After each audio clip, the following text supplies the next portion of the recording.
প্রিয় শিক্ষার্থী বন্ধুরা, আজকে আমরা তোমাদের সাথে একটা গুরুত্বপূর্ণ অধ্যায়ের সৃজনশীল সলভ ক্লাস নিয়ে হাজির হলাম। আমরা আজকে তোমাদের বায়োলজির ৪র্থ অধ্যায়ের জীবনী শক্তি অধ্যায়টা নিয়ে কি করব, আলোচনা করব। এই জীবনী শক্তি অধ্যায়ের সিকিউ সলভ ক্লাস করব আজকে। ওকে, তো আমি প্রথমে বলে রাখি, আমরা সিকিউ সলভ ক্লাসটাকে একটা ভিন্ন মাত্রায় নিয়ে গেছি, যেখানে আমরা প্রথমে টাইপ ভিত্তিক প্রশ্ন সলভ করব, দেন আমরা তোমাদের শেষে কিছু বোর্ড কোশ্চিন 2024-2023-এর কিছু বোর্ড কোশ্চিন আমরা দেখায় দিব। আমি মনে করি যদি তোমরা এই টাইপ ভিত্তিক প্রশ্নগুলো পড়ে ফেলো, তাহলে তোমার 80% বোর্ড কোশ্চিন সলভ করা খেয়ে যাবে, কমপ্লিট হয়ে যাবে। এই জন্য তোমরা টাইপ ভিত্তিক প্রশ্নগুলো আগে দেখে ফেলো। তো আমরা প্রথমেই চলে যাই, আমাদের যে ফার্স্ট টাইপটা আছে সেটা হচ্ছে কি, সালোক সংশ্লেষণ। কোন টাইপ? সালোক সংশ্লেষণ, এই টাইপে। ঠিক আছে, এই সালোক সংশ্লেষণের টাইপে যদি আমরা প্রথমেই দেখি, একটা উদ্দীপক দেওয়া আছে। তোমাদের যদিও তোমাদের বোর্ড পরীক্ষায় উদ্দীপক একইভাবে দেওয়া হয়, আমি জাস্ট খালি একটা নমুনা টাইপ দিয়েছি, যেটা দিয়ে বুঝাইছি যে এটা একটা সালোক সংশ্লেষণ বিক্রিয়া। তারা এর সাথে পানি যুক্ত হয়ে তৈরি করছে ওয়াই, এবং পানি এবং কিছু কি উৎপন্ন হয়েছে, অক্সিজেন। তার মানে বলতে পারো এখানে এটা হচ্ছে আমাদের কার্বন ডাইঅক্সাইড, ওয়াইটা হচ্ছে আমাদের এখানে কি C6H12O6, এবং এখানে পি হচ্ছে আমাদের কি আলো, এবং কিউ হচ্ছে কি ক্লোরোফিল। এটা হচ্ছে আমাদের উদ্দীপক। তোমাকে উদ্দীপক অন্যভাবেও দিতে পারে, আমরা যখন বোর্ড কোশ্চেনগুলো পড়বো তখন উদ্দীপকটা বুঝতে পারো। এখন বলছে যে উদ্দীপকের বিক্রিয়াটি রাতের বেলায় কিভাবে ওয়াই উৎপন্ন করে তা ব্যাখ্যা করো।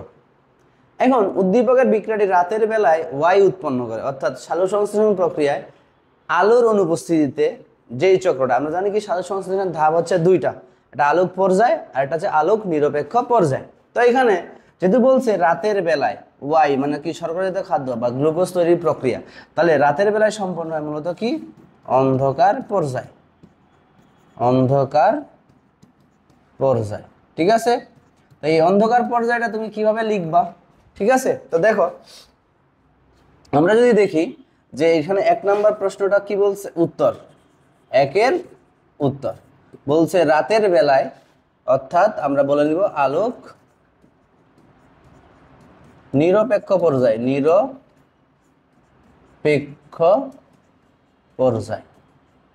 ঠিক আছে, মূলত আমরা মাথায় রাখবো সালোক সংশ্লেষণের দুইটা ধাপ, একটা আলোক পর্যায়, একটা হচ্ছে কি আলোক নিরপেক্ষ পর্যায়। আলোক পর্যায়ে মূলত উৎপন্ন হয় শক্তি এটিপি এবং NADPH2, যেই শক্তিটাকে ব্যবহার করে আমাদের পরবর্তী আলোক নিরপেক্ষ পর্যায়ে কার্বন ডাইঅক্সাইডের বিজারণ ঘটে। কার্বন ডাইঅক্সাইডের বিজারণ ঘটে। এই কার্বন ডাইঅক্সাইড পানির সাথে বিজারিত হয়ে, এবং এখানে আমাদের আলো তো লাগতো না, ঠিক আছে, বিজারিত হয়ে কি করে C6H12O6। এখন এই যে কার্বন ডাইঅক্সাইডের কি ঘটে, বিজারণ ঘটে। আর এই বিজারণটা 3টা গতিপথ আছে। কয়টা গতিপথ? 3টা। 1 নম্বর গতিপথ হচ্ছে আমাদের কি কেলভিন চক্র, 2 নম্বরে হচ্ছে আমাদের কি হ্যাস ও স্ল্যাক চক্র,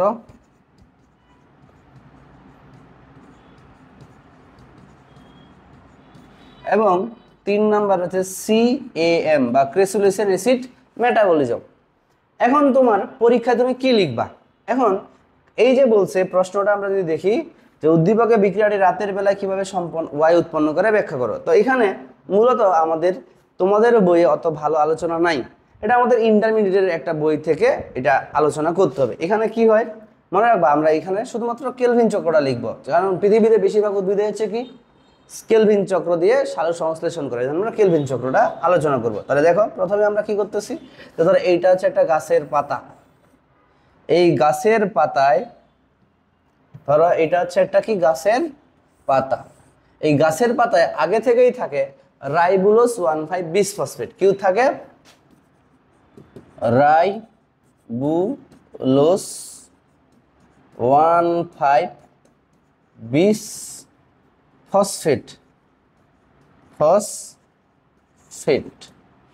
ঠিক আছে, এটা পাতার মধ্যে আগে থেকেই থাকে রাইবুলোজ 1,5-বিসফসফেট, পাতার মধ্যে থাকে। এরপরে যখন সালোক সংশ্লেষণ প্রক্রিয়াটা শুরু হয়, তাহলে এই জায়গায় আগে আমাদের পত্ররন্ধ্রের ভিতরে কার্বন ডাইঅক্সাইড প্রবেশ করে। ঠিক আছে, এই রাইবোলোস 1,5 বিসফসফেটের সাথে এক অণু কার্বন ডাই অক্সাইড যুক্ত হয়ে তৈরি করে অস্থায়ী কিটো অ্যাসিড। কি তৈরি করে? কিটো অ্যাসিড। ঠিক আছে, এই কিটো অ্যাসিডটা আবার পানির সাহায্যে ভেঙে, কার সাহায্যে? পানির সাহায্যে ভেঙে তৈরি করে 3 অণু বিশিষ্ট, 3 কার্বন বিশিষ্ট ফসফোগ্লিসারিক অ্যাসিড।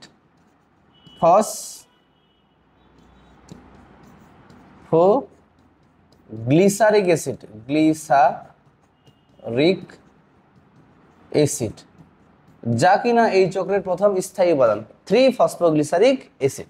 এই ফসফোগ্লিসারিক অ্যাসিডটা এবার ভেঙে গিয়ে তৈরি করবে দুইটা উপাদান, এটা ডাইহাইড্রোক্সি অ্যাসিটোন, ডাইহাইড্রোক্সি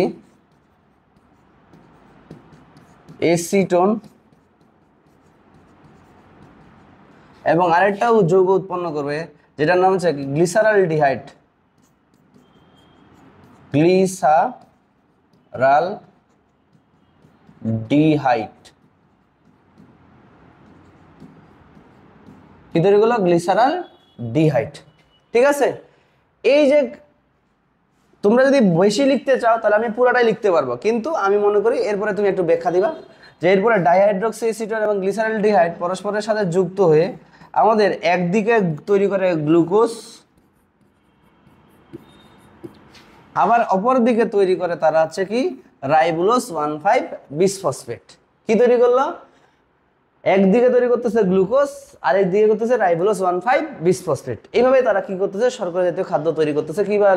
রাতের বেলায়। তাহলে তুমি বিক্রিয়াটা কিভাবে, প্রক্রিয়াটা কিভাবে লিখবা? তুমি এইভাবে না লিখে তুমি ব্যাখ্যা দিবা যে প্রথমে পাতার মধ্যে আগে থেকেই থাকে রাইবোলোস 1,5 বিসফসফেট, যার সাথে এক অণু কার্বন ডাইঅক্সাইড যুক্ত হয়ে তৈরি করে কিটো অ্যাসিড, এবং কিটো অ্যাসিডটা এরপরে ভেঙে গিয়ে তৈরি করে ফসফোগ্লিসারিক অ্যাসিড, যেটা কিনা আমাদের এই চক্রের প্রথম স্থায়ী উপাদান।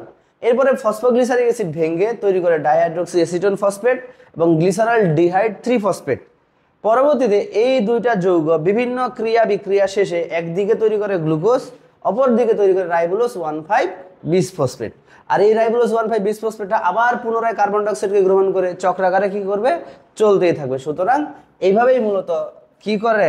এভাবেই মূলত রাতের বেলায় বা অন্ধকার পর্যায়টা, রাতের বেলায় কি হয়? শর্করা জাতীয় খাদ্য তৈরি, শর্করা জাতীয় খাদ্য তৈরি হয়। ঠিক আছে, এইভাবে আমাদের শর্করা। তাহলে এইটা তোমরা সুন্দর মতো করে ব্যাখ্যা করে লিখে রাখবে। একটা প্রশ্নের উত্তর আমরা কি বললাম? পেয়ে গেলাম। ঠিক আছে, এইবার দেখো আমরা 2 নম্বর প্রশ্নটা যাই। সেটা হচ্ছে কি পরিবেশের ভারসাম্য রক্ষায় উদ্দীপকের প্রক্রিয়াটির ভূমিকা ব্যাখ্যা করো। তো এখানে শুধুমাত্র তোমাকে কিন্তু বলা নেই যে সালোক সংশ্লেষণের গুরুত্ব ব্যাখ্যা করে, তোমাকে বলছে শুধুমাত্র পরিবেশের ভারসাম্য রক্ষায় সালোক সংশ্লেষণের গুরুত্ব। তাহলে দেখি পরিবেশের ভারসাম্য রক্ষায় সালোক সংশ্লেষণের গুরুত্ব, সালোক সংশ্লেষণের গুরুত্ব। আমরা যদি বিক্রিয়াটা দেখি, এখানে দেখো এখানে কার্বন ডাই অক্সাইড এবং পানি বিক্রিয়া করে আলো এবং ক্লোরোফিলের সাহায্যে, কার? আলো এবং ক্লোরোফিলের সাহায্যে, ক্লোরোফিল। ঠিক আছে, এই ক্লোরোফিলের সাহায্যে কি করলো? C6H12O6, এবং এখানে উপজাত হিসেবে অক্সিজেন এবং কি জলীয় বাষ্প উৎপন্ন। বিক্রিয়াটা যদি আমরা সমতা করি তাহলে এখানে আছে 6, কার্বনের এখানে 6, এখানে হাইড্রোজেনের সামনে 12, এখানে 12, আর এইদিকে সবগুলাই 6 এবং 6। তাহলে এইখানে বোঝা যাচ্ছে যে দেখো সালোক সংশ্লেষণ প্রক্রিয়ায় কি ঘটনা ঘটতেছে। সালোক সংশ্লেষণ প্রক্রিয়ায় কার্বন ডাই অক্সাইড গৃহীত হয় এবং অক্সিজেন কিরে নির্গত হয়। এখন তুমি এইভাবে লিখবা যে সালোক সংশ্লেষণ প্রক্রিয়ায় যে কার্বন ডাই অক্সাইড গ্রহণ করে তারা কি করে? অক্সিজেন ত্যাগ করে। অন্যদিকে প্রাণী যারা আছে তাদের শরীরে শ্বসন প্রক্রিয়া কি ঘটনা ঘটে? শ্বসনের ঘটনাটা যদি দেখাই, এই শ্বসনের ফলে কি হচ্ছে? আমরা হচ্ছে এই C6H12O6, এখানে অক্সিজেন প্রয়োজন এবং এখানে কার্বন ডাই অক্সাইড, পানি এবং কি রে এটিপি বা শক্তি উৎপন্ন হয়, তাই না? তার মানে এখানে জিনিসটা বুঝাইছে যে আমাদের শ্বসন প্রক্রিয়ায় প্রাণীরা কি করতেছে, অক্সিজেন গ্রহণ করতেছে এবং কি কার্বন ডাইঅক্সাইড ত্যাগ করতেছে। অর্থাৎ এইভাবে আমরা এই চিত্র দিয়ে বুঝাই দিতে পারি। আর তোমরা ব্যাখ্যাটা তোমরা নিজের মতো লিখবা। উদ্ভিদ কি করে, কার্বন ডাইঅক্সাইড গ্রহণ করে, অক্সিজেন কি করে, ত্যাগ করে। অন্যদিকে আমরা যেটা মানুষের কথাই চিন্তা করি, ধরো মানুষ, এই ধরো মানুষ, ঠিক আছে কি না? হ্যাঁ, এই মানুষেরা কি করে,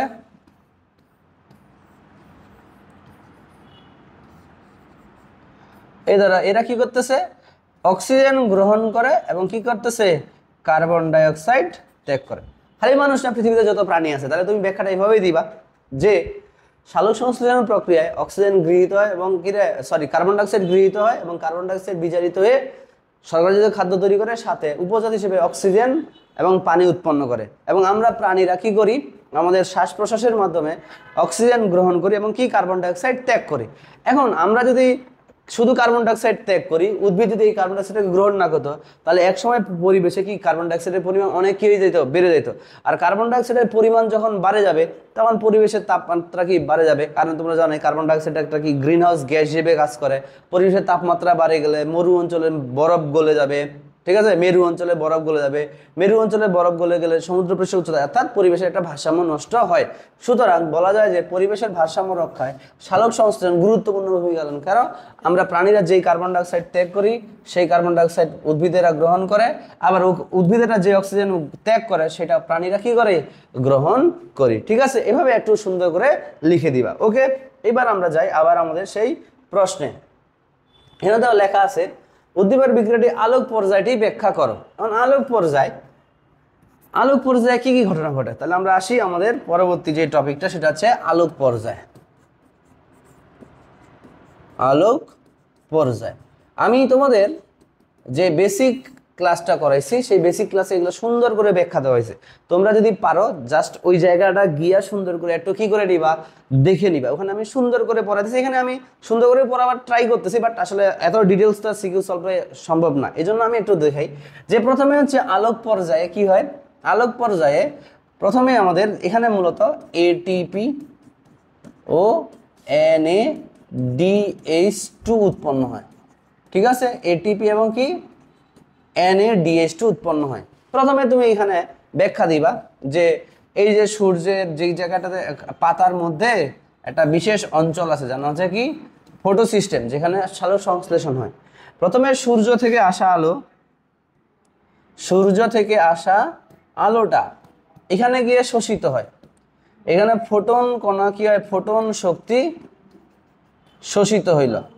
এই শোষিত শক্তিটাকে তারা পাঠাই দিল এই জায়গাটাতে, যাকে বলে বিক্রিয়ার কেন্দ্র। এই বিক্রিয়ার কেন্দ্রে গিয়া হাইড্রোজেন ভেঙে দুইটা ইলেকট্রন বের হয়। ঠিক আছে, হয়ে প্রোটন তৈরি করে।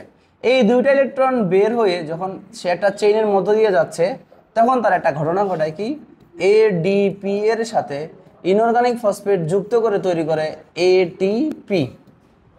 ঠিক আছে, এবং এই জায়গা থেকে এটা তো ইলেকট্রনগুলো পরিবহন হচ্ছে এবং ইলেকট্রনটা সবার শেষে গিয়ে আবার NAD কে হাইড্রোজেন এই যে প্রোটন সহ বিজারিত করে NADH2 উৎপন্ন করে, NADH2 উৎপন্ন করে। ঠিক আছে, এবং এই জায়গা থেকে যখন ইলেকট্রন বের হয়ে গেল, এই ইলেকট্রনের ঘাটতি পূরণ করার জন্য এদিকে পানি ভাঙে। কে ভাঙে? পানি ভাঙে H প্লাস অক্সিজেন প্লাস দুইটা ইলেকট্রন উৎপন্ন করে, যে ইলেকট্রনটা গিয়ে এখানকার অভাবটাকে পূরণ করে দেয়, যেটাকে বলি আমরা ফটোলাইসিস। এটাকে কি বলি আমরা? ফটোলাইসিস। ঠিক আছে, আর এখানে এটাকে বলে ফটোফসফোরাইলেশন। কি বলা হয় এটাকে?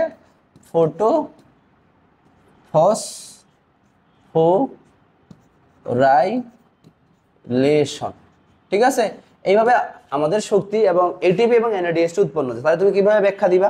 প্রথমে লিখবা এইভাবে যে প্রথমে সূর্য থেকে আসা আলো আমাদের ক্লোরোফিল অণুগুলোকে শোষণ করে, এই শোষিত শক্তিটাকে ব্যবহার করে তারা হচ্ছে কি করে দুইটাই এই ব্যবহার করে ADP এর সাথে ইনঅর্গানিক ফসফেট যুক্ত করে ATP তৈরি করে, এবং তারা NAD এর সাথে প্রোটন দ্বারা বিজারিত করে NADH2 উৎপন্ন করে।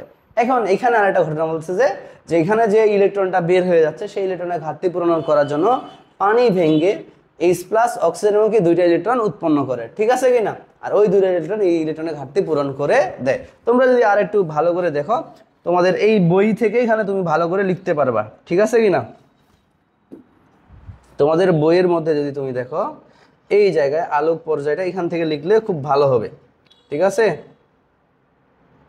এই যে আলোক পর্যায়টা তুমি এখান থেকে লিখবা যে আলোক পর্যায়ের জন্য আলো অপরিহার্য, ঠিক আছে? আলোক পর্যায়ের জন্য আলো অপরিহার্য।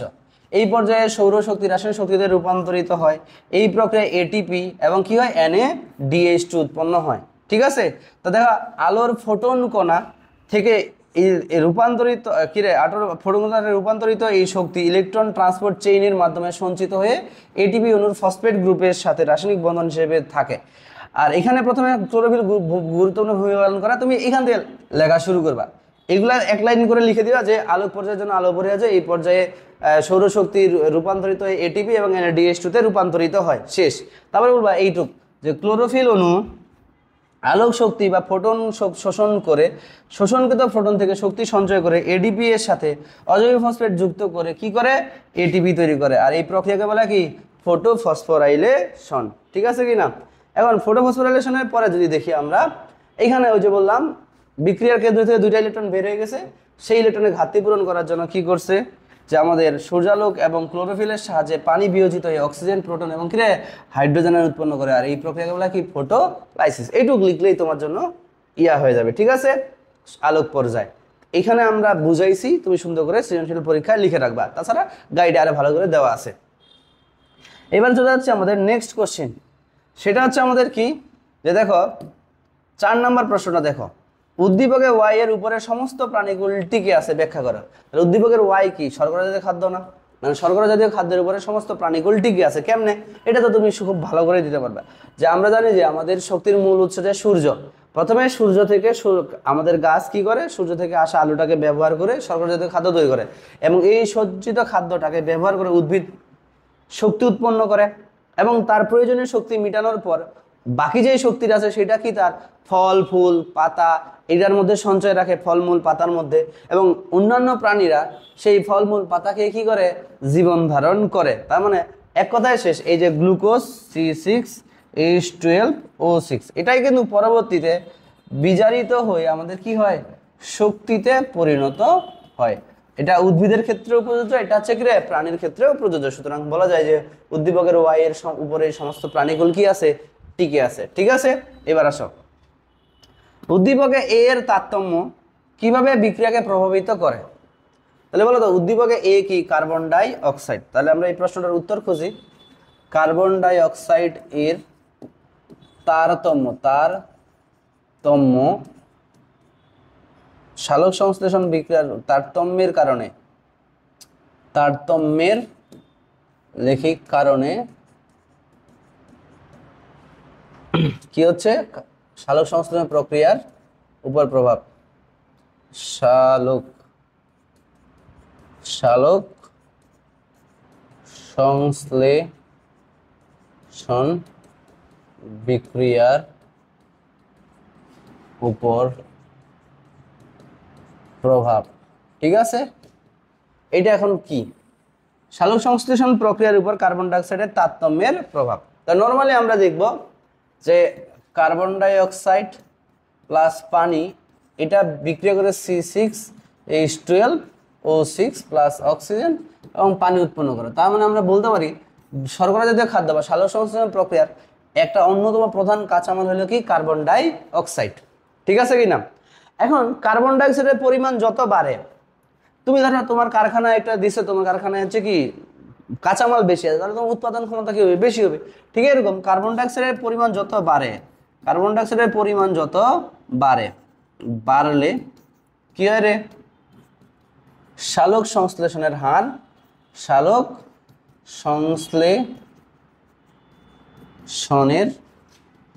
হার কি হয়? বাড়ে। কারণ যদি এটা একটা কাঁচামাল, তো উদ্ভিদ কিন্তু এই কার্বন ডাই অক্সাইড নির্দিষ্ট মাত্রা পর্যন্ত গ্রহণ করতে পারে। এই যে একটা নির্দিষ্ট মাত্রা আছে, ধরো নর্মালি আমরা জানি বায়ুমণ্ডলে কার্বন ডাইঅক্সাইডের পরিমাণ কত? 0.03%। ঠিক আছে, কিন্তু উদ্ভিদ কার্বন ডাইঅক্সাইডের ঘনমাত্রা 1% পর্যন্ত ব্যবহার করতে পারে। ঠিক আছে, তার মানে দেখো এই যে কার্বন ডাইঅক্সাইডের পরিমাণ নর্মালি বায়ুমণ্ডলে কত? 0.03%, কিন্তু উদ্ভিদ সর্বোচ্চ কত পর্যন্ত গ্রহণ করতে পারে? 1% পর্যন্ত এটা ব্যবহার করতে পারবে। এখন ধরো বায়ুমণ্ডলে কার্বন ডাইঅক্সাইডের পরিমাণ অত্যাধিক বেশি হয়ে গেছে। কি বলছি? বায়ুমণ্ডলে কার্বন ডাইঅক্সাইডের পরিমাণ যদি কি হয়, বায়ুমণ্ডলে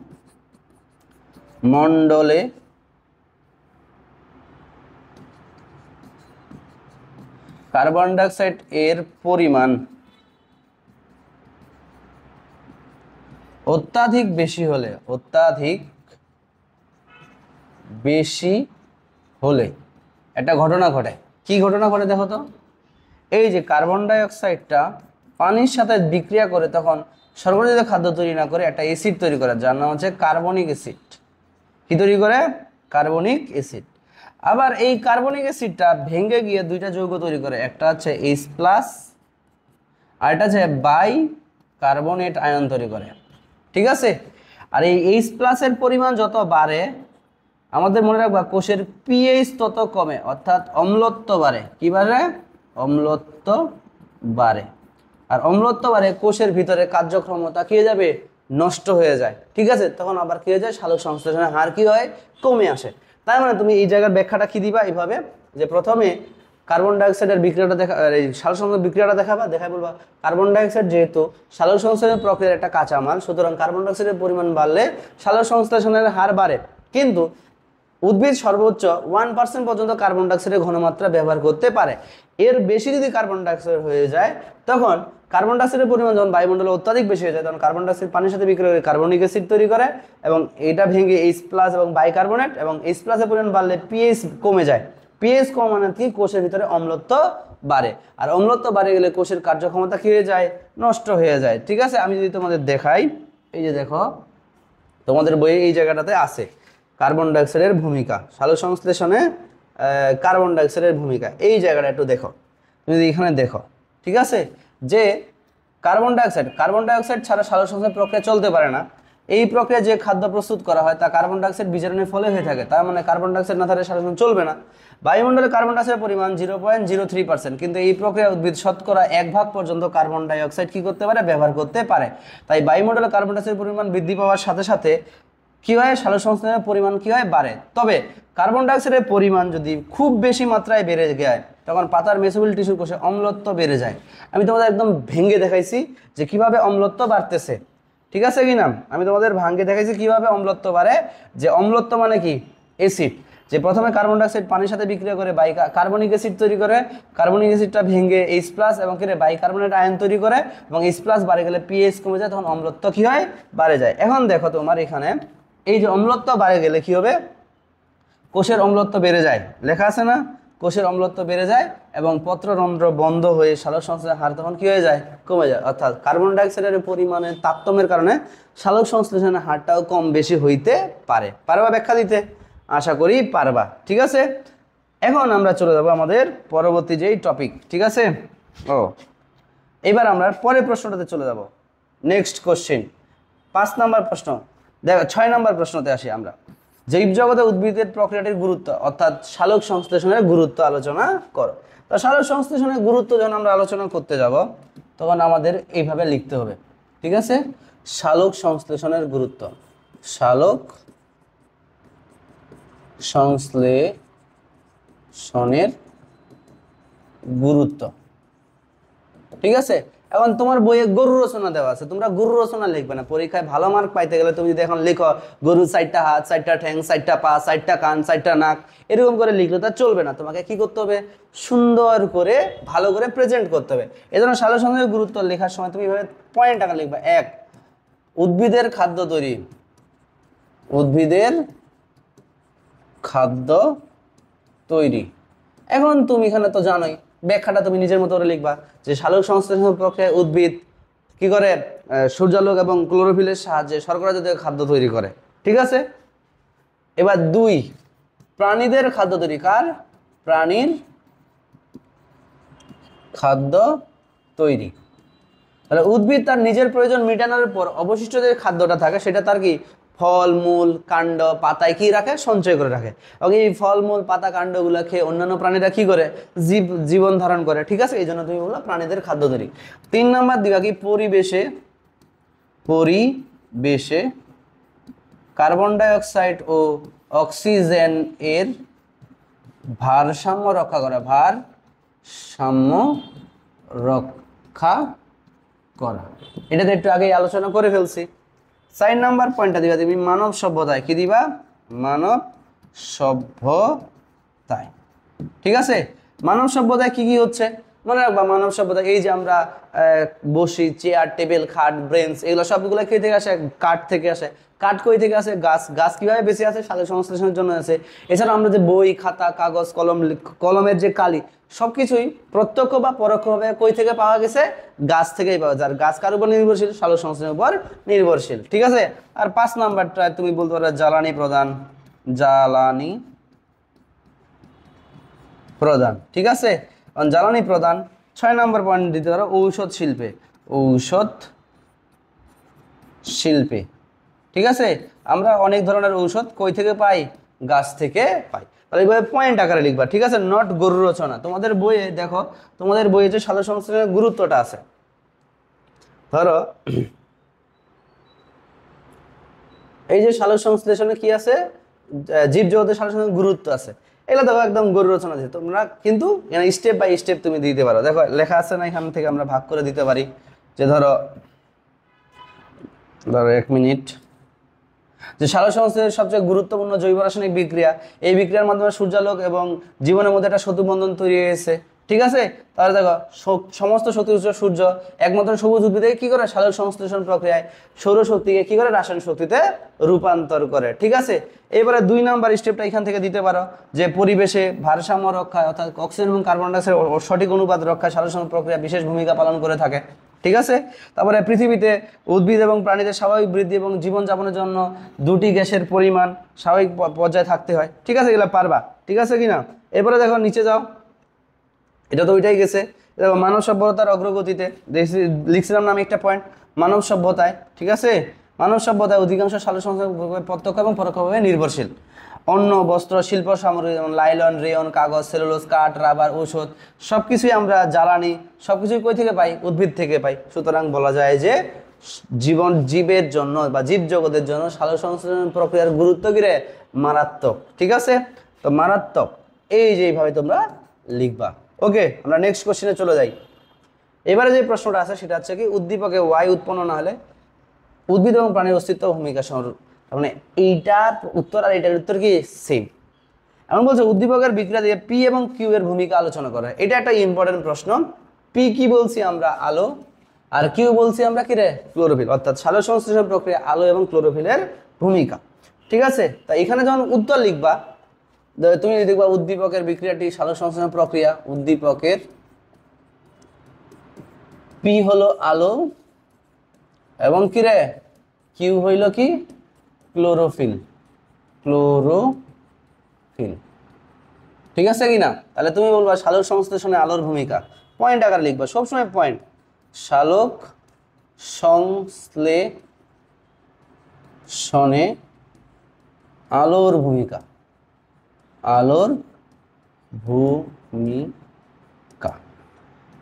তাহলে এই আলোর ভূমিকাটা তুমি পয়েন্ট আকারে লিখতে পারো। আরো পয়েন্ট দিতে পারো এখানে। 1, সমস্ত শক্তির মূল উৎস কি? সমস্ত শক্তির মূল উৎস হলো কি? আলো। সমস্ত শক্তির মূল উৎস কি? আলো। ঠিক আছে, এই আলোক শক্তিটাই আলোক শক্তি কি হয়? সালোক সংশ্লেষণ প্রক্রিয়ায় সালোক সংশ্লেষণ প্রক্রিয়ায়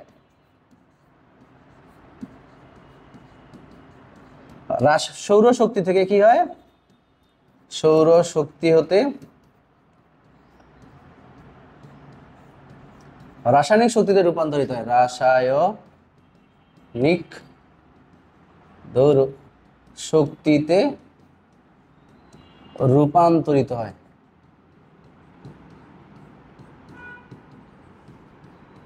ঠিক আছে, 2 নাম্বার পয়েন্টটা তুমি লিখতে পারো, আলোর জন্য ক্লোরোফিল সৃষ্টি হয়। কি হয়? ক্লোরোফিল সৃষ্টি হয়। তাহলে ক্লোরোফিল সৃষ্টি না হলে তো আমরা কখনো কি আলোক শক্তিটাকে শোষণ করতে পারতাম না। 3 নাম্বার পয়েন্ট দিতে পারো, এই আলোর কারণে জন্য পত্ররন্ধ্র পত্ররন্ধ্র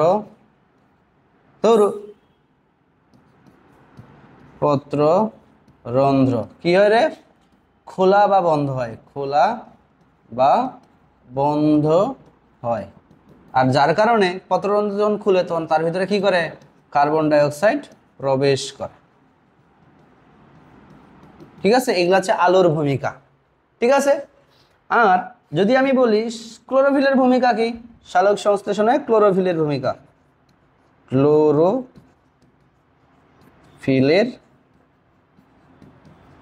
ভূমিকা। এখন দেখো, আমার গায়েও তো সূর্যের আলো পড়ে, সূর্যের আলো পড়তেছে, সূর্যের আলো পড়ার পরে আমি খাদ্য তৈরি করতে পারতেছি না, বরঞ্চ কালা হচ্ছে। ঠিক আছে কিনা? কিন্তু কেন কালা হচ্ছি? আমার মেলানিন তৈরি হচ্ছে। কিন্তু উদ্ভিদের ক্ষেত্রে তাদের শরীরে কি থাকে? পাতার মধ্যে ক্লোরোফিল থাকে সবুজ অংশে। আর একমাত্র এই ক্লোরোফিলটাই পারে সূর্য থেকে আসা আলোটাকে কি করতে? শোষণ করতে। তাহলে তার কাজ হচ্ছে কি? আলো শোষণ করা। সূর্য থেকে আসা আলোটাকে কি করা? শোষণ করা। সুন্দর করে একটু ব্যাখ্যা দিবা যে একমাত্র ক্লোরোফিল অণুই পারে সূর্য শক্তিটাকে শোষণ করতে, এবং সেই সূর্য শক্তিটা শোষণকৃত শক্তিটাকে ব্যবহার করে পরবর্তীতে সৌরশক্তি কি হয়? রাসায়নিক শক্তিতে রূপান্তরিত হয়। সুতরাং বলা যায় যে উদ্দীপকের বিক্রিয়া অর্থাৎ সালোক সংশ্লেষণ প্রক্রিয়ায় আলো এবং ক্লোরোফিলের ভূমিকা কি রে?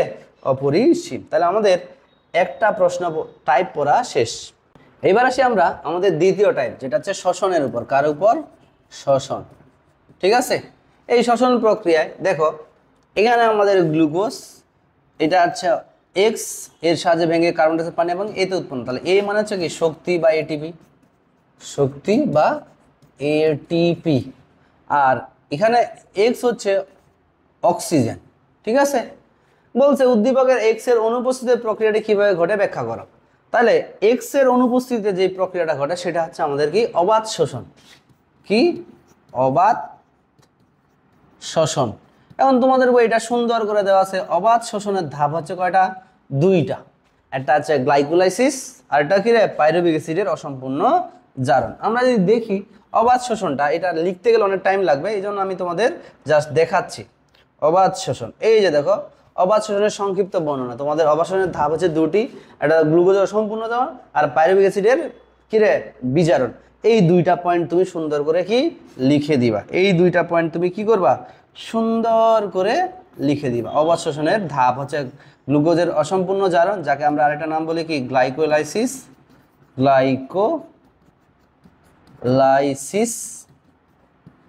আরেকটা হবে পাইরুভিক অ্যাসিডের অসম্পূর্ণ বিজারণ। ঠিক আছে, এই 2টা পয়েন্ট তুমি সুন্দর করে লিখবা। প্রথমে বলবা যে 1 অণু গ্লুকোজ থেকে, গ্লাইকোলাইসিস প্রক্রিয়া কি হয়? 1 অণু গ্লুকোজ থেকে 2 অণু পাইরুভিক অ্যাসিড তৈরি হয়। এই সময় 4 অণু এটিপি এবং 2 অণু এনএডিএইচ উৎপন্ন হয়, যার মধ্যে 2 অণু এটিপি আবার কি হয়ে যায়? খরচ হয়ে যায়। আর পাইরুভিক অ্যাসিডের অসম্পূর্ণ বিজারণের ক্ষেত্রে কি হবে? সাইটোপ্লাজমে এই এনজাইমের কার্যকারিতায়, ঠিক আছে, পাইরুভিক অ্যাসিড বিজারিত হয়ে কার্বন ডাই অক্সাইড অথবা ইথানলে এবং কিছু কিছু ক্ষেত্রে ল্যাকটিক অ্যাসিডে পরিণত হয়। এই পর্যন্ত লিখলেই যথেষ্ট। ঠিক আছে, এটা হচ্ছে আমাদের গ্লাইকোলাইসিস বা অসম্পূর্ণ এই কি বলে? অবাধ শোষণের ব্যাখ্যা। এখন বলছে যে উদ্দীপকের উল্লেখিত প্রক্রিয়াটি উদ্ভিদের জন্য গুরুত্বপূর্ণ। তার মানে এটা হচ্ছে শ্বসনের গুরুত্ব।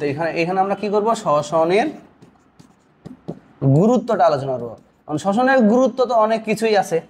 ঠিক আছে, তো এগুলা তোমাদের বইয়ে দেওয়া আছে সুন্দর করে। শ্বসনের গুরুত্ব, এই প্রভাবক না, এই দেখো, শ্বসনের গুরুত্ব।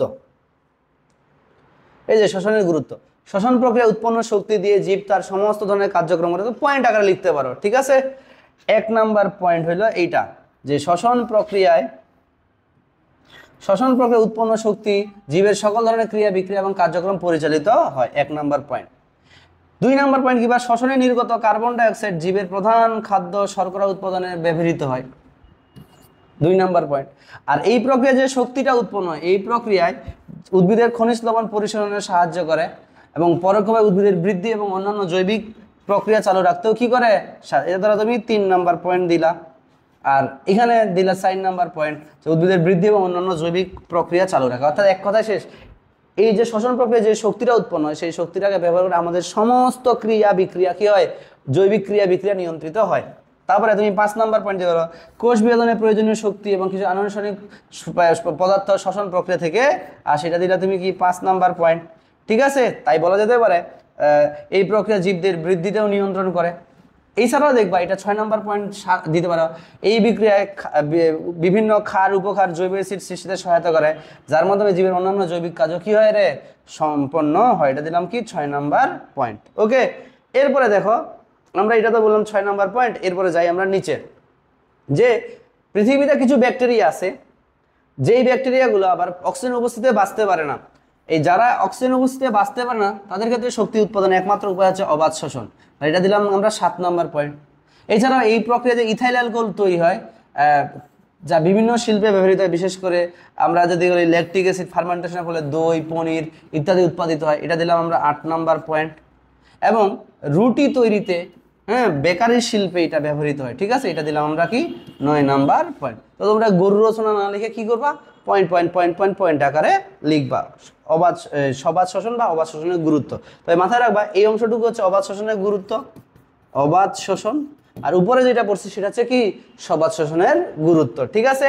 আর যখন খালি বলবে শ্বসনের গুরুত্ব, তখন তোমরা দুইটাই লিখবা, ঠিক আছে, ওকে। এবার আমরা যাচ্ছি পরের প্রশ্নটা, যে উদ্দীপকে এ তৈরি প্রক্রিয়াটি বর্ণনা করো। এখন এ তৈরি প্রক্রিয়া অর্থাৎ আমাদের হচ্ছে কি রে, শক্তি তৈরি প্রক্রিয়াটি ব্যাখ্যা করো। তাহলে শক্তি তৈরি হয় মূলত হচ্ছে কি, যেহেতু এখানে এক্স এর উপস্থিতি আছে, তাহলে তোমরা কোনটা করবা, সবাদ শোষণটা ব্যাখ্যা দেয়। এখন সবাদ শোষণের ধাপ কয়টা, ধাপ হচ্ছে 4টা, গ্লাইকোলাইসিস, এসিটাইল-CoA, ক্রেবস চক্র এবং ইলেকট্রন ট্রান্সপোর্ট চক্র। এখন এটা দুইভাবে তুমি ব্যাখ্যা দিতে পারো।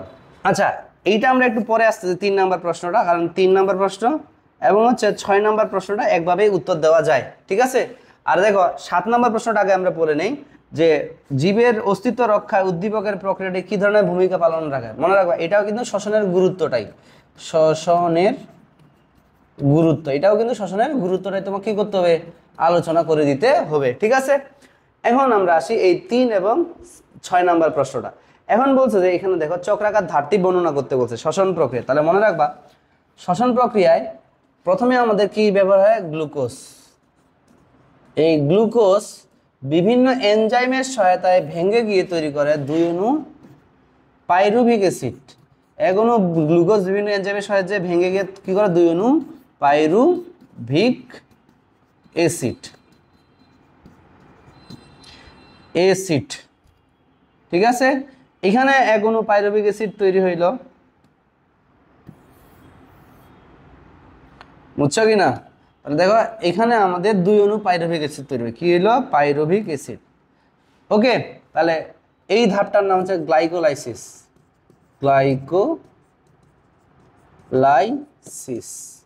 এবং এই ধাপ সম্পন্ন হওয়ার সময় এখন ঘটনা ঘটে, এখানে 4 অণু এটিপি উৎপন্ন হয়, যার মধ্যে 2 অণু এটিপি আবার খেয়ে যায়, খরচ হয়ে যায়, এবং 2 অণু NADH2 উৎপন্ন হয়। কথা ক্লিয়ার।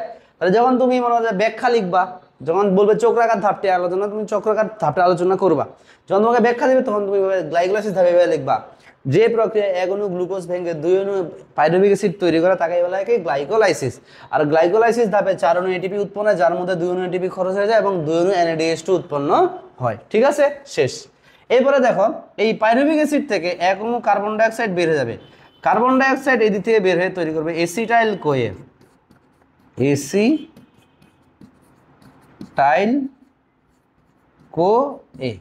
সেম এখানেও এই সেম ঘটনাটাই ঘটবে।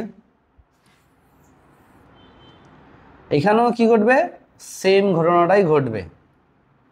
এই যে ধরো এখান থেকে এক অণু কার্বন ডাইঅক্সাইড, ধরো আমরা কার্বন ডাইঅক্সাইডটাকে এইদিকে না লিখে এইদিকে দিলাম, কার্বন ডাইঅক্সাইড বের হয়ে গেল, তৈরি করলো এসিটাইল কোয়ে।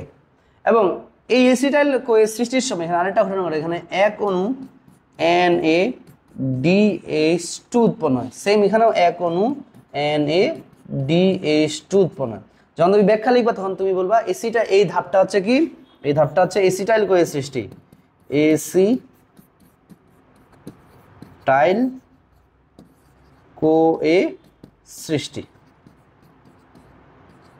এখানে তুমি ব্যাখ্যা দিবা যে প্রতি অণু পাইরুভিক অ্যাসিড থেকে এক অণু কার্বন ডাইঅক্সাইড বের হয়ে তৈরি করে এসিটাইল কোয়ে, এবং এই সময় এক অণু NaDH2 উৎপন্ন হয়। তাহলে দুই অণু পাইরুভিক অ্যাসিড থেকে দুই অণু কার্বন ডাইঅক্সাইড বের হয়ে যায় এবং তৈরি করে দুই অণু NaDH2। ঠিক আছে, এবার এই এসিটাইল কোয়েটা মাইটোকন্ড্রিয়ার ম্যাট্রিক্স এ গিয়ে আমাদের একটা বিশেষ চক্র সম্পন্ন করে, যে চক্রটার নাম হচ্ছে ক্রেবস চক্র। ধরো এটাকে আমরা কি বলতেছি, ক্রেবস চক্র, অন্য কালার ইউজ করি। এই চক্রটার নাম কি, ক্রেবস চক্র, ক্রেবস। তাহলে এসিটাইল কোয়ে থেকে দুই অণু কার্বন ডাইঅক্সাইড বের হয়ে যাবে, দুই অণু কার্বন ডাইঅক্সাইড। সেম এখানেও এক অণু এসিটাইল কোয়ে থেকে দুই অণু কি হবে, কার্বন ডাইঅক্সাইড বের হয়ে যাবে, ক্রেবস চক্র, ক্রেবস চক্র। ঠিক আছে, এখন এই সময় আবার কি ঘটনা ঘটে, এখানে আমাদের তিন অণু NaDH2, এক অণু FADH2 এবং এক অণু GTP উৎপন্ন হয়। তাহলে এদিক থেকে যতটুকু উৎপন্ন হবে, তাহলে এদিক থেকেও ঠিক আমাদের ততটুকুই উৎপন্ন হবে। ঠিক আছে কি না, এই দিক থেকেও আমাদের ঠিক ততটুকুই উৎপন্ন হবে। এবং সবার শেষে গিয়া এই যে NaDH2, FADH2, GTP, এরা সবাই গিয়া শেষের দিকে আমাদের একটা চক্র আছে ইলেকট্রন ট্রান্সপোর্ট চেইন, সেখানে গিয়ে বিজারিত হয়ে এগুলা থেকে শক্তিতে পরিণত হবে এবং এখানে উৎপন্ন হবে 6 অণু কার্বন ডাইঅক্সাইড, 6 অণু পানি এবং 38 অণু ATP। ঠিক আছে, তাহলে এইটাই হলো আমাদের ওই প্রক্রিয়াটার। এই যে একটা প্রশ্ন দিছিলাম না আমরা, প্রশ্নটা কি ছিল যে আমাদের উদ্দীপকের এ তৈরির চক্রাকার ধাপটি বর্ণনা করো, তখন তুমি এই প্রবাহ চিত্রটি এইভাবে অঙ্কন করবা। ঠিক আছে, এইভাবে অঙ্কন করবা। ওকে, এখন ধরো এখানে যদি তোমাকে বলা হয় যে গ্লুকোজ থেকে শক্তি তৈরি করার প্রক্রিয়াটি বর্ণনা করো, তখন তুমি এইভাবে না লিখে তখন তুমি কি করবা, ব্যাখ্যা দিবা, গ্লাইকোলাইসিসের ব্যাখ্যা দিবা, এসিটাইল কোয়ে সৃষ্টির ব্যাখ্যা দিবা, ক্রেবস চক্রের ব্যাখ্যা দিবা এবং ইলেকট্রন ট্রান্সপোর্ট চক্রের ব্যাখ্যা দিবা। ঠিক আছে, এখন আমরা একটা কাহিনী করব, এখানে আরেকটা প্রশ্নের উত্তর আমরা করে ফেলব। সেটা হচ্ছে কি, শক্তির হিসাব, যে শক্তির হিসাব। এখানে একটা প্রশ্ন আছে 8 নাম্বার এবং 9 নাম্বারে, উদ্দীপকের বিক্রিয়াটির শক্তি তৈরির হিসাব বর্ণনা করো। এইটা 8 নাম্বার প্রশ্ন, জাস্ট 9 নাম্বার প্রশ্নটা সেমই, জাস্ট একটু ট্রিকি দিছে। 2 অণু গ্লুকোজ হতে উৎপাদিত শক্তির হিসাব লেখো। তো আমরা প্রথমে এক অণুটা করে ফেলি, তারপরে 2 অণু করব। ঠিক আছে, তা এই জন্য যখন শক্তি হিসাব করবা তখন একটা বক্স করবা, কি করবা, একটা বক্স করবা, কি করবা, বক্স।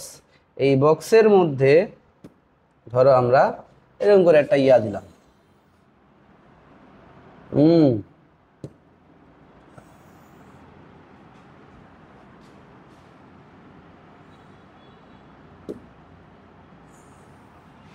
আমরা এটা কি নিব, বক্স নিব।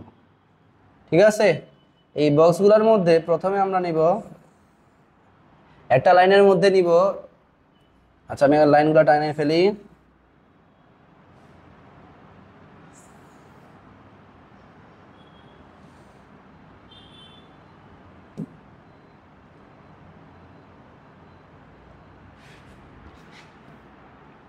প্রথমে লিখবো আমরা ধাপ,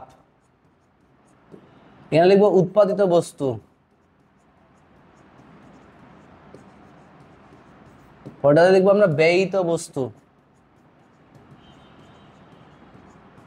আর এখানে লিখবো নিট উৎপাদন, নিট উৎপাদন। ঠিক আছে, এরকম করে আমরা একটা জিনিস চিন্তা করতেছি।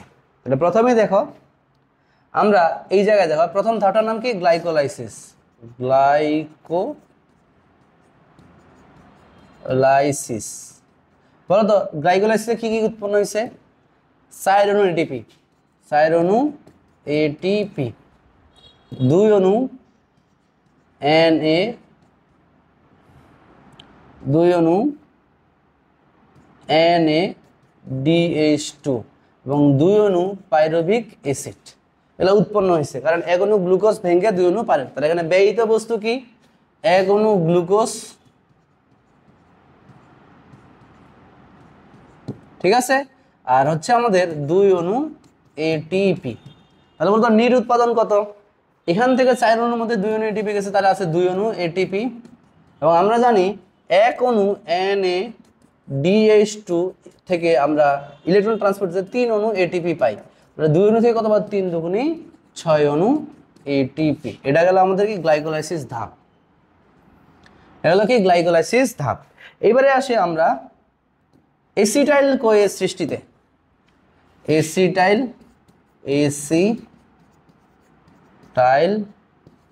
কোয়ে সৃষ্টি, এই ধাপে কি কি উৎপন্ন হয়েছে বলো? 1 অণু কার্বন ডাইঅক্সাইড, এদিকে 1 অণু কার্বন ডাইঅক্সাইড, 2 অণু কার্বন ডাইঅক্সাইড, 2 অণু কার্বন ডাইঅক্সাইড, এদিকে 1 অণু NaDH2, এদিকে 1 অণু NaDH2, তাহলে কি হলো? 2 অণু NaDH2 এবং তৈরি হয়েছে 2 অণু এসিটাইল কোয়ে, 2 অণু ACETYL CoA, ঠিক আছে। এখন এখানে ব্যয়িত হয়েছে কি মনে রাখবা, যেটা ভাঙে এটা তৈরি হয়েছে, এটা হচ্ছে তার ব্যয়িত বস্তু। তাহলে এখানে 2 অণু কি হবে? পাইরুভিক অ্যাসিড, 2 অণু পাইরুভিক অ্যাসিড এখান থেকে ব্যয়িত হয়েছে। এখন 2 অণু পাইরুভিক অ্যাসিড ব্যয়িত হয়েছে, ভালো কথা। এখান থেকে নেট উৎপাদন কত? তাহলে 2 অণু NaDH2 থেকে 3 দুগুণা কত হবে? 6 অণু এটিপি। তাহলে এটা গেল আমাদের কি এসিটাইল কোয়ে সৃষ্টি। এবার আমাদের 3 নাম্বার ধাপটা সে ক্রেবস চক্র। ক্রেবস চক্র, ঠিক আছে। ক্রেবস চক্রে যখন আমরা যাব তখন আমরা কি করব দেখো,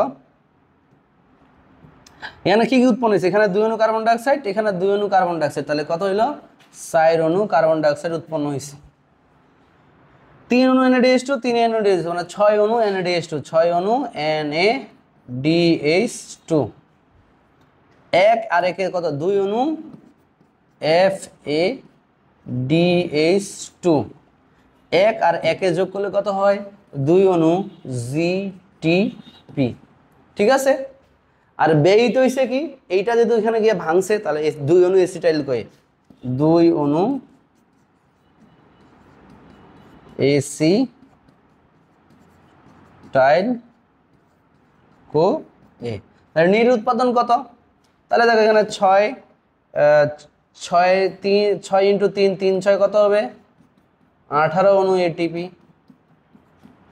আর আমরা জানি কি 1 অণু FADH2 সমান 2 অণু এটিপি এবং 1 অণু জিটিপি সমান 1 অণু এটিপি। অর্থাৎ যেখানে আমরা FADH2 এখানে 2 দ্বারা গুণ করবো, তাহলে 2 2 এ কত? 4 অণু এটিপি আর 2 একে 2 অণু এটিপি। তাহলে ক্রেবস চক্রে আমরা কতটুকু পাচ্ছি? আমরা ক্রেবস চক্রে পাবো 2 আর 8 4 এ 6, 6 আর 18 কত? 24 এটিপি, ঠিক আছে। তাহলে 24, এখানে আছে টোটাল 24, এখানে 6 এ 30 আর এখানে 8 এ কত হলো? 38। আর মানে 1 অণু গ্লুকোজ থেকে আমরা টোটাল কত পাচ্ছি? টোটাল 38 এটিপি শক্তি পাবো। কথাটা কি বুঝতে পারছি? এই হচ্ছে আমাদের হিসাব। তাহলে যদি তোমাকে প্রশ্নটা একটু ট্রিকি দিয়ে এইটা দেয় যে 2 অণু গ্লুকোজ থেকে উৎপাদিত শক্তির হিসাব নির্ণয় করো, তাহলে সেম টু সেম জিনিসটাই থাকবে, এই বক্সটাই দিবা, শক্তির হিসাবটাই দিবা, জাস্ট খালি প্রত্যেকটাকে 2 দ্বারা কি করবা? গুণ দ্বারা। প্রত্যেকটা জিনিসকে তোমরা কি করবা? 2 দ্বারা গুণ করবা 2 অণুর ক্ষেত্রে, ঠিক আছে। শেষ। তাহলে আমাদের মোটামুটি টাইপগুলা শেষ।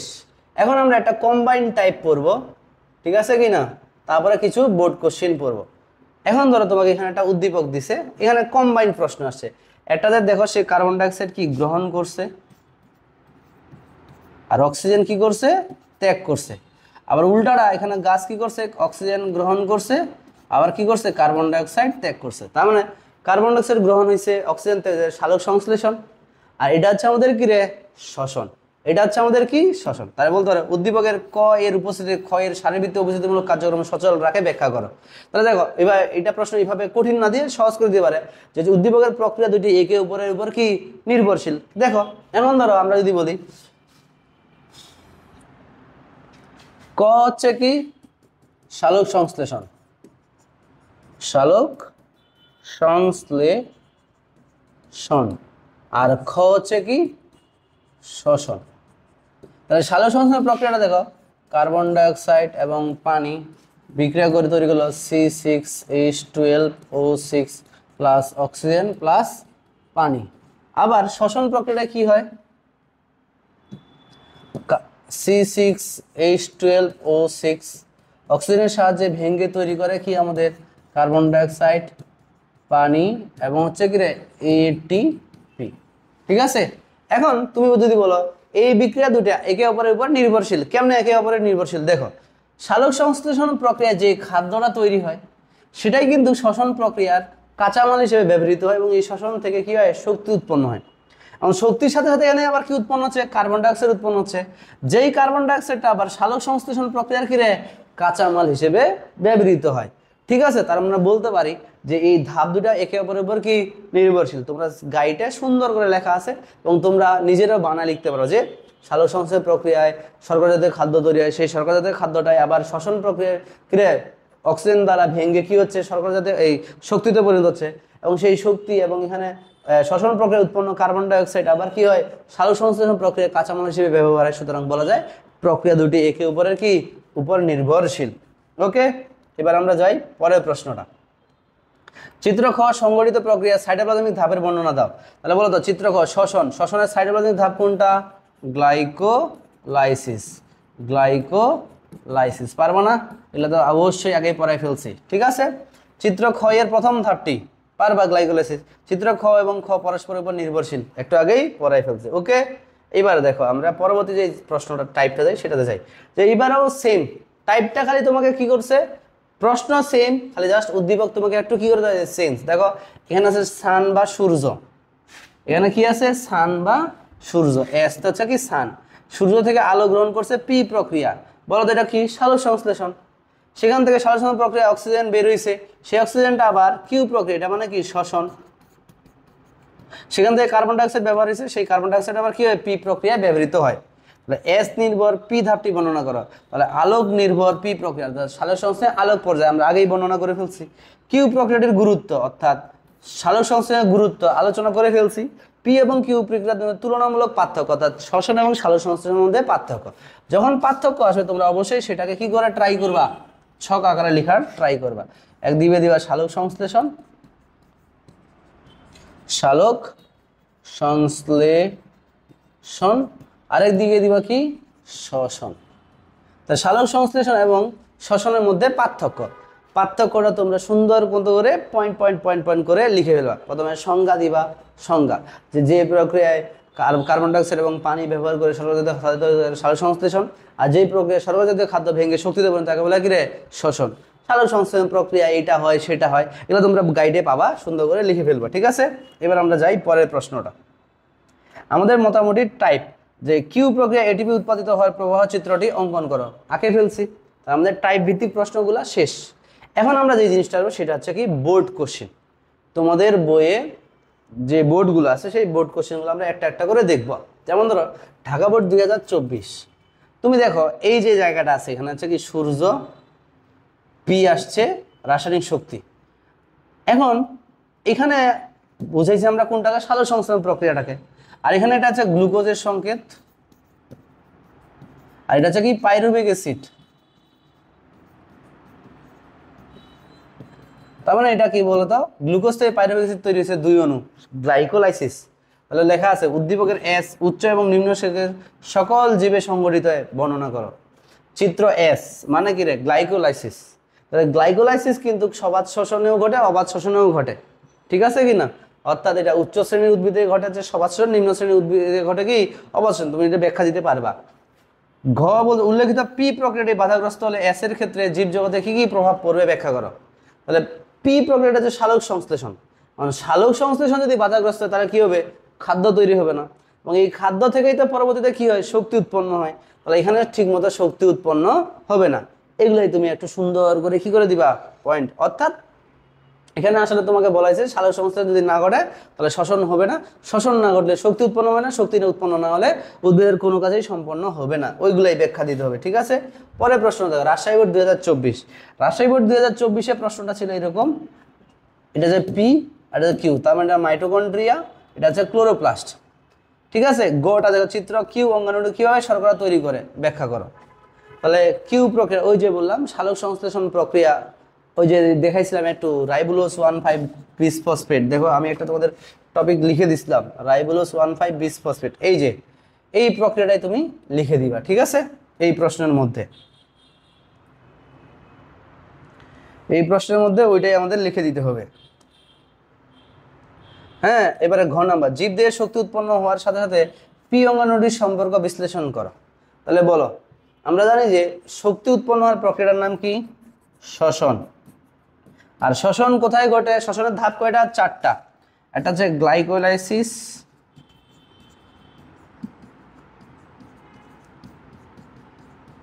দুই নম্বর হচ্ছে এসিটাইল কোয়ে সৃষ্টি, এসিটাইল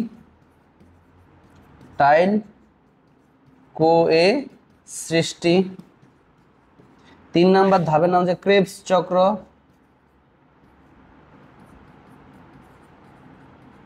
আর 4 নম্বর ইলেকট্রন ট্রান্সপোর্ট সিস্টেম বা ইলেকট্রন প্রবাহ তন্ত্র।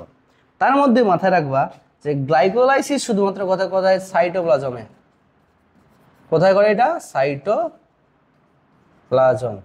আর বাকি 3টা ধাপ কোথায় ঘটে, মাইটোকন্ড্রিয়া। তাহলে যেহেতু প্রশ্নটা বলছে কি জীবদেহের শক্তি উৎপাদন হওয়ার সাথে চিত্র পি অঙ্গাণুর সম্পর্ক বিশ্লেষণ করো, তাহলে মনে রাখবা এইভাবে যে তুমি বলবা যে উদ্দীপকের পি অঙ্গাণুটা হলো কি মাইটোকন্ড্রিয়া, এবং মাইটোকন্ড্রিয়া আমাদের ভিতরে শক্তি উৎপাদনের 3টে ধাপ সম্পন্ন হয়, কি কি, এসিটাইল কোয়ে সৃষ্টি, ক্রেবস চক্র, আর এটাকে ইলেকট্রন প্রবাহ তন্ত্র। তারপর তুমি এই এসিটাইল কোয়ে সৃষ্টির ব্যাখ্যা দিবা, ক্রেবস চক্রের ব্যাখ্যা দিবা এবং ইলেকট্রন ট্রান্সপোর্ট সিস্টেমের ব্যাখ্যা দিবা, ঠিক আছে। পরের প্রশ্নটা আসি আমরা, যশোর বোর্ড 2024। এই প্রশ্নটা তো আমরা একটু আগেই দেখলাম, সূর্য থেকে আসলে পি প্রক্রিয়া সালোক সংশ্লেষণ, এটা হলো কি সালোক সংশ্লেষণ, আর এটা হলো কি শ্বসন, ঠিক আছে। দেখো এস নির্ভর পি প্রক্রিয়ার ধাপটি বর্ণনা করো, অর্থাৎ আলোক পর্যায়টি আলোচনা করতে বলছে। আর উল্লেখিত কিউ প্রক্রিয়াটির গুরুত্ব বিশ্লেষণ করো। কিউ মানে আমাদের শ্বসনের গুরুত্ব, আমি বই দাগায় দেখাইছি, পারবা, ঠিক আছে। কুমিল্লা বোর্ড 2024, এটা একটু দেখো যে সূর্য থেকে আলো আসছে, পানি এবং অক্সিজেন বের হয়েছে, এটিপি এনএডিপি, এটা হচ্ছে আলোক পর্যায়, সেখানে কার্বন ডাইঅক্সাইড ব্যবহৃত হয়ে তৈরি হলো এক্স, আবার কোথায় গেল, মাইটোকন্ড্রিয়ার ভিতরে গেল, তৈরি করল হচ্ছে ওয়াই, ঠিক আছে। তাহলে এখানে এক্সটা হচ্ছে কি বলতো, এক্সটা হচ্ছে C6H12O6।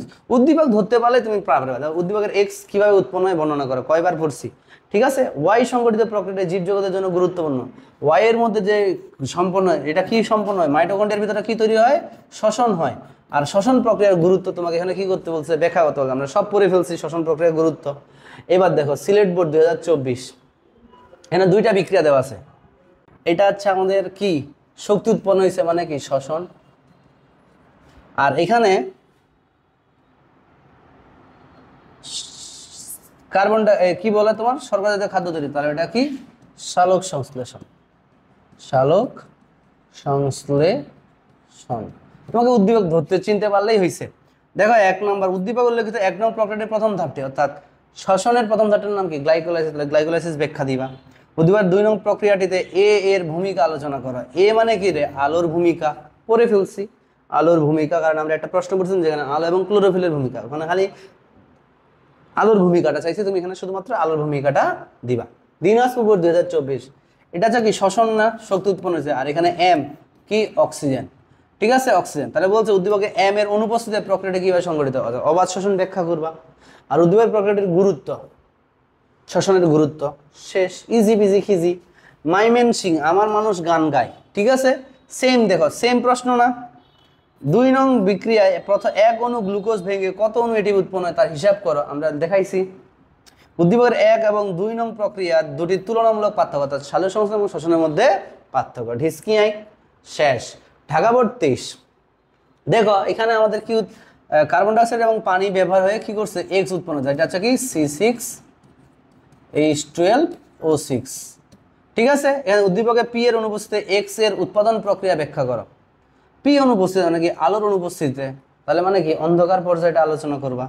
আর উদ্দীপকের প্রক্রিয়ায় পি এবং কিউ এর উপাদান অপরিহার্য, মানে আলো এবং ক্লোরোফিল। পারবা সব টাইপ করলে এগুলা অটোমেটিক হয়ে যায়। ঠিক আছে, তা দেখো কার্বন ডাইঅক্সাইড গ্রহণ করে এ প্রক্রিয়া হয়েছে, তার মানে কি এটা সালোক সংশ্লেষণ, যেখান থেকে অক্সিজেন বের হয়েছে। অক্সিজেন গ্রহণ করছে বি প্রক্রিয়া হয়েছে, তার মানে কি কার্বন ডাইঅক্সাইড বের হয়েছে, তার মানে এটা হচ্ছে আমাদের সালোক সংশ্লেষণ, আর এটা হচ্ছে কি আমাদের শ্বসন। ঠিক আছে, এইগুলা বুঝতে পারলে বি প্রক্রিয়া এডিপি উৎপাদন হওয়ার প্রবাহ চিত্রটি আঁকো। ঠিকই জীবজগতে এই প্রক্রিয়ার প্রভাব অর্থাৎ সালোক সংশ্লেষণের গুরুত্ব একদম ইজি পিজি খিজি। ঠিক আছে, দেখো এক্স সাহেব সকালবেলা নাস্তায় মধু এবং 1 গ্লাস ফলের রস খেলেন। এ ধরনের শারীরবৃত্তীয় প্রক্রিয়ার মাধ্যমে এগুলো এক্স সাহেবকে শক্তি যোগায়। ঠিক আছে, এক ধরনের শারীরবৃত্তীয় প্রক্রিয়া, তাহলে মানে এটা অংশটা হচ্ছে শ্বসন। আর এই মধুদের মধ্যে থাকে কার্বোহাইড্রেট তৈরি কোন প্রক্রিয়ায় সালোক সংশ্লেষণ। দেখো এক্স সাহেবের গৃহীত খাদ্য উপাদানে 2 অণু থেকে তৃতীয় ধাপে কয়টি এটিপি উৎপন্ন, এটা একটা টেকনিক্যাল প্রশ্ন দিছে। তাহলে দেখো এখানে মধুতে আছে কি C6H12O6, এটা যে তৃতীয় ধাপ। তৃতীয় ধাপটার নাম কি এসিটাইল কোয়ের সৃষ্টি, তাই না? এসিটাইল কোয়ের সৃষ্টিতে ক্রেবস চক্র। ঠিক আছে কিনা? আর এই ক্রেবস চক্রের মধ্যে বলছে কয়টি এটিপি উৎপন্ন হয়, কয় অণু থেকে? 2 অণু থেকে। তাহলে দেখো এক অণু থেকে যদি আমরা দেখি এখানে 3 অণু NADH2, 3 অণু না, এখানে 6 অণু NADH2, 2 অণু FADH2 এবং 2 অণু GTP হয়, 1 অণু গ্লুকোজ থেকে। ঠিক আছে, 1 অণু গ্লুকোজ থেকে এইটা হয়। তাহলে এখান থেকে আমরা কত শক্তি পাচ্ছি? তাহলে এটাকে 3 দ্বারা গুণ করলে কত হবে আমাদের 18, এখানে 2 দ্বারা গুণ করলে কত হবে 4, এখানে 1 দ্বারা গুণ করতে কত হবে 2, তাহলে এখান থেকে পাচ্ছি আমরা 24 এটিপি। কত এটিপি? তাহলে 1 অণু গ্লুকোজ থেকে আমরা 24 এটিপি পাই। তাহলে 2 অণু থেকে কত পাবো? 2 অণু গ্লুকোজ হতে তাহলে কত পাবো? 24 × 2 কত হবে? 48 অণু এটিপি। এটা একটা টেকনিক্যাল প্রশ্ন দিছে, কিন্তু সব আগের পড়া থেকেই। উদ্দীপক প্রক্রিয়াটি জীবজগতের জন্য তাৎপর্যপূর্ণ ব্যাখ্যা করো। ঠিক আছে, পারবা। Comilla board 2023 same, carbon dioxide প্রবেশ করছে, অক্সিজেন বের হয়েছে, তার মানে এটাকে এক্স হচ্ছে সালোক সংশ্লেষণ। অক্সিজেন প্রবেশ করছে, কার্বন ডাইঅক্সাইড বের হয়েছে, ওয়াই হচ্ছে কি তোমার শ্বসন। হ্যাঁ, উদ্দীপকে এক্স প্রক্রিয়া প্রস্তুতকৃত খাবার কিভাবে উদ্ভিদের সকল অংশে পৌঁছায়, এটা তোমরা হচ্ছে 2 নম্বর অধ্যায় থেকে আসে, জাইলেম এবং ফ্লোয়েম। ঠিক আছে, এটা ফ্লোয়েমের মাধ্যমে উৎপাদিত খাদ্যটা সমস্ত কোষে পরিবাহিত হয়। পরিবেশের ভারসাম্য রক্ষায় এক্স এবং ওয়াই একে অপরের পরিপূরক। পারবা না? অবশ্যই পারবা, তোমরা না পারলে কে পারবে? হ্যাঁ, তাহলে চট্টগ্রাম বোর্ড 2023 পারবা। সিলেট বোর্ড 2023 প্রভাবক একটু আলোচনা করতে বলছে। ঠিক আছে, প্রভাবগুলো পারবা আশা করি। আর ইস্টে কিভাবে উদ্দীপকের উল্লেখিত প্রক্রিয়াটি সংঘটিত হয়, এটা হচ্ছে অবাধ শোষণ। অবাধ শোষণ সব পারবা। ওকে, তাহলে আমাদের ক্লাস মোটামুটি এগুলা দিয়ে তোমরা শেষ হয়ে যাবে। ঠিক আছে, তো তোমরা একটু কষ্ট করে এই জায়গাটা এটা একটু দেখে নাও। এটা একটা প্রশ্ন আছে, ভালো প্রশ্ন আছে। খাদ্য উৎপাদনের 2টি পর্যায়ে, পি একটি যেখানে আলো অপরিহার্য, দ্বিতীয় পর্যায়ে কিউ যেখানে আলো আবার প্রত্যক্ষ প্রয়োজন পড়ে না। উদ্দীপকের পি পর্যায়টি ব্যাখ্যা করা, আলোক পর্যায়। এবং এখানে দেওয়া লেখা আছে উদ্দীপকের কিউ এর কার্বন ডাইঅক্সাইড বিজারণের 2টি গতিপথের মধ্যে সাদৃশ্য এবং বৈসাদৃশ্য লেখা, অর্থাৎ C3 চক্র এবং C4 চক্রের মধ্যে সাদৃশ্য এবং কি রে বৈসাদৃশ্য তুমি কি করবা? আলোচনা করবা। এখানে যে কিউ এর কার্বন ডাইঅক্সাইডের বিজারণের 2টা গতিপথ আছে, একটা হচ্ছে কি রে C3 চক্র, আর এটা কি C4 চক্র, বা বলতে পারো কেলভিন চক্র এবং হ্যাস এবং স্লেক চক্র।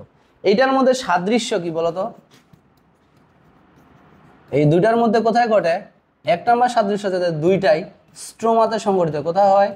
স্ট্রোমাতে সংগঠিত হয়। 2 নম্বর সাদৃশ্যটা যদি বলি, এখানে NAD বিজারিত হয়ে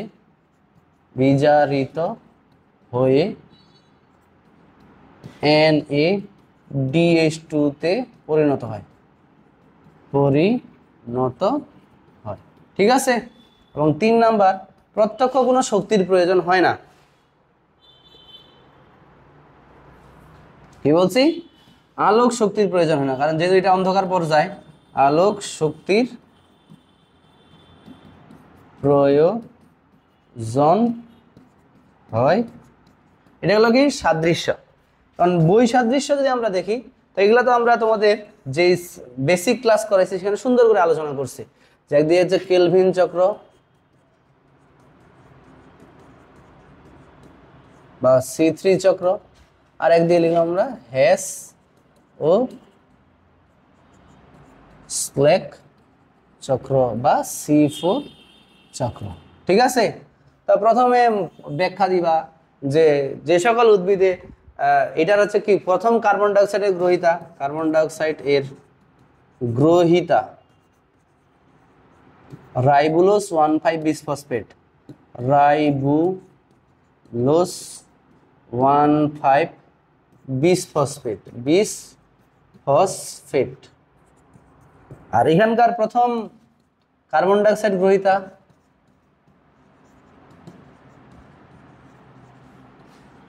ফসফোইনল পাইরুভিক অ্যাসিড, ফসফোইনল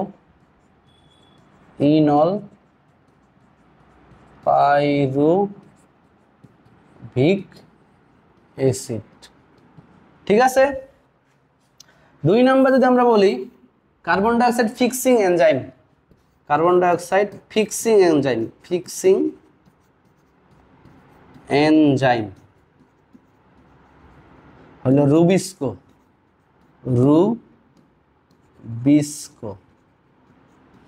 ওই। আর এখানে হচ্ছে carbon dioxide fixing enzyme, carbon dioxide এর ফিক্সিং এনজাইম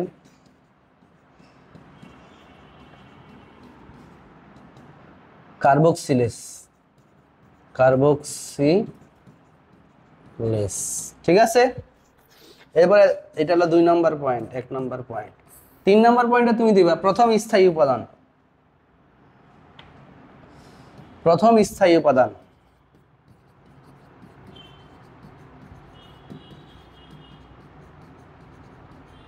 হচ্ছে আমাদের ফসফোগ্লিসারিক অ্যাসিড, ফসফোগ্লিসারিক অ্যাসিড। আর এটার প্রথম স্থায়ী উপাদান